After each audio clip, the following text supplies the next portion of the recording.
Baik, Assalamualaikum warahmatullahi wabarakatuh. Perkenalkan, nama saya Khairul Maulana dari lokal BKPIB dengan NIM 2210207024 dengan dosen pengampu Bu Emi Hermansah SPDI MPD.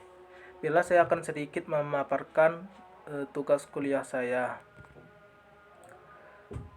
Observasi pengembangan karyawan, analisis, training, konseling, dan coaching. Evaluasi pengembangan karyawan. Evaluasi pengembangan karyawan adalah proses sistematis yang digunakan oleh perusahaan atau organisasi untuk menilai dan mengukur kemajuan, kompetensi, dan potensi karyawan dalam pengembangan karir mereka. B. Ada analisis training. Terdapat 3 tahap penting yaitu perlu dilakukan dalam analisa kebutuhan training. Sebelum mencoba pengembangan suatu program pelatihan, 1. Melakukan analisis tugas. 2. Melakukan analisis kemampuan dan keterampilan karyawan. 3. Analisis kesenjangan antara kemampuan karyawan dengan kebutuhan perusahaan.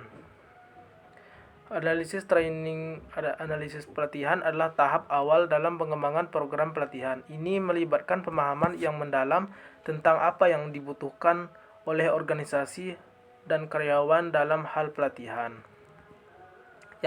Yang C, ada konseling. Konseling merupakan upaya bantuan dengan cara tatap muka atau 4 mata antara konselor dan klien yang sedang mengalami suatu masalah hingga berujung pada kembali menjadi pribadi yang sehat lagi. Dalam konteks dunia kerja, terdapat jenis konseling industri yang menangani masalah yang dimiliki seseorang karyawan agar mampu mengatasi masalah secara lebih baik. Pelaksanaan konseling. Pelaksanaan konseling industri terdapat beberapa pendekatan yang dapat digunakan tergantung masalah yang sedang dihadapi oleh klien. Dalam hal ini karyawan yaitu 1. Restrictive counseling, 2. non-restrictive counseling, 3. cooperative counseling. D.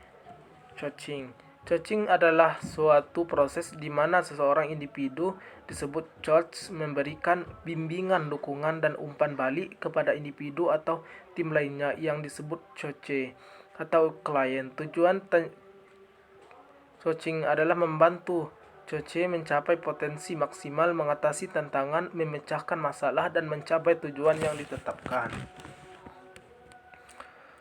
Ada beberapa poin yang menjelaskan mengapa coaching menjadi solusi yang tepat untuk mengatasi skill gap dan meningkatkan kemampuan karyawan, yaitu membantu identifikasi kebutuhan pengembangan karyawan, fokus pada pengembangan keterampilan karyawan, meningkatkan motivasi dan keterlibatan karyawan, memfasilitasikan transfer keterampilan ke lingkungan kerja, mempercepat pengembangan karir karyawan. Baiklah, itulah yang dapat saya sampaikan. Kalau kurang saya mohon maaf. Wabillahi taufiq wal hidayah. Wassalamualaikum warahmatullahi wabarakatuh.